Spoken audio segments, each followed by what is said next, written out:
they couldn't do it. So I know that there's just certain information, I think, that you have to keep trying to get to grow as a pianist. Because frankly, the piano it's an ocean.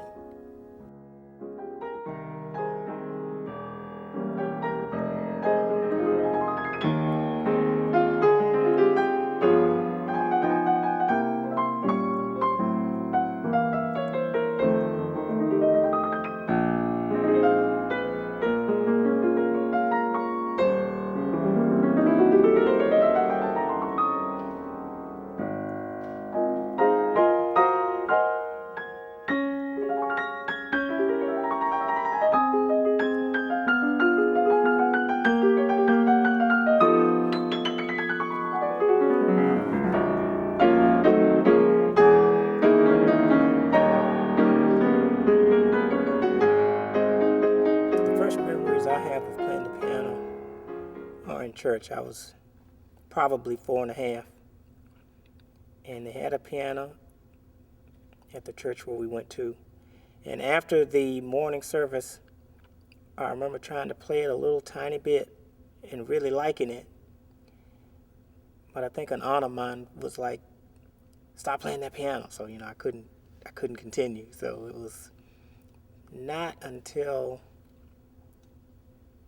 age 8.5 that I really started to play, because my parents bought a piano when I was 8.5, and so I remember that initial introduction was powerful, and I instinctively knew I wanted to know more.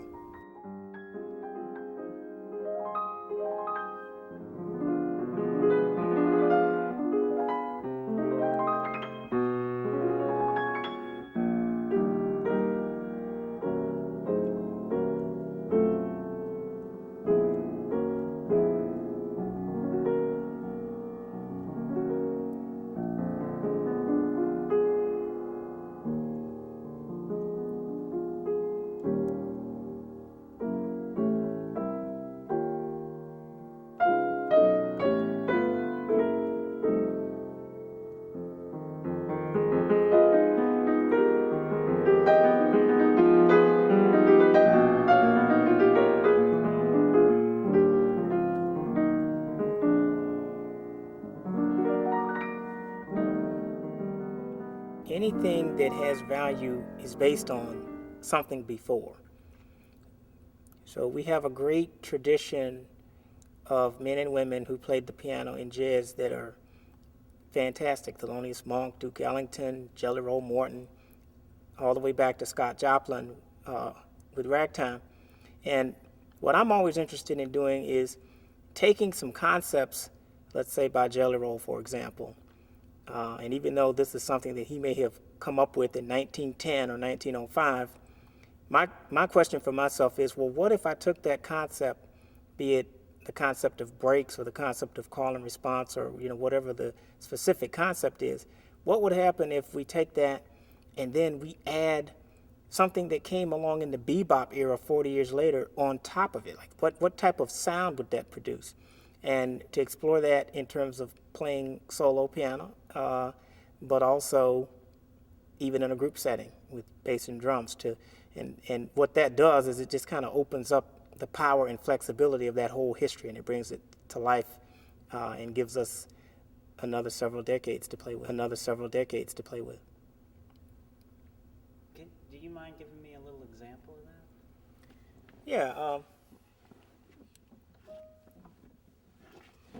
Jelly Roll wrote a piece called New Orleans Blues that goes like this.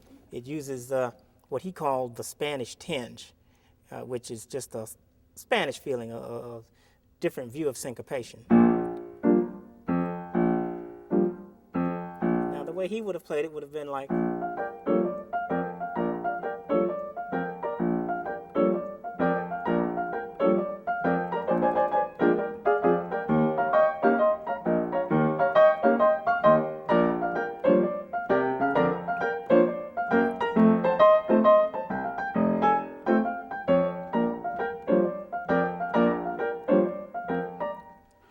Now, if I were going to apply more of a bebop principle, or maybe you want to go for more of a sound like Thelonious Monk with that same New Orleans, clearly New Orleans material, it might sound like this.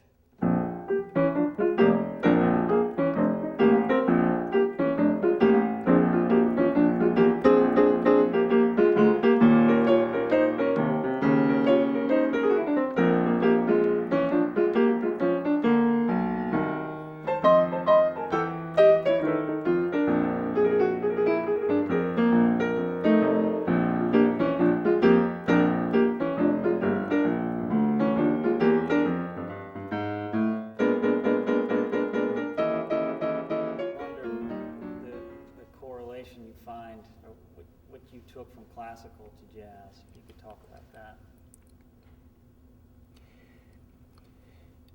A lot was figured out, as we all know, in Europe about what to do with the piano. So as a consequence of that, a lot of the great jazz pianists have drawn very heavily from classical piano training, just to be more familiar with a lot of the techniques of tone production and voicing. For me, it certainly helped me a lot, what classical training I had, in developing more of a sense of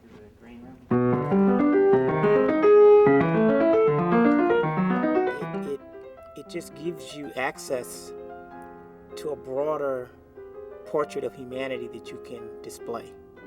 And I don't know, when I hear a great classical pianist play Beethoven, that information is just as valuable now as when it was penned by Beethoven, because the issues never change. The human issue.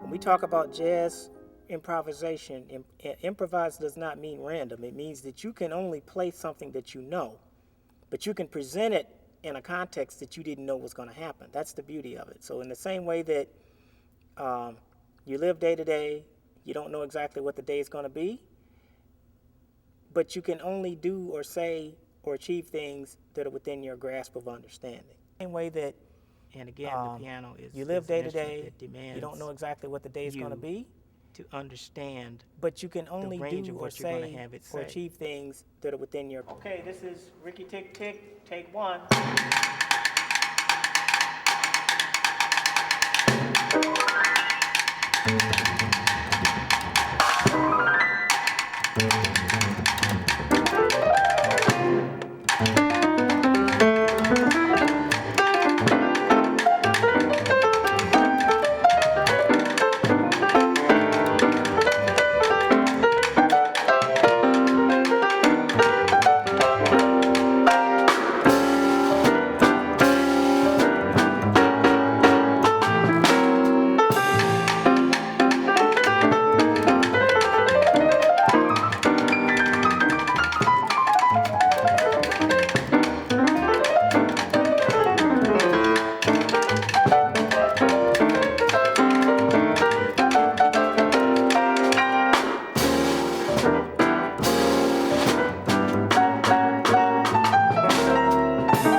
Thank you.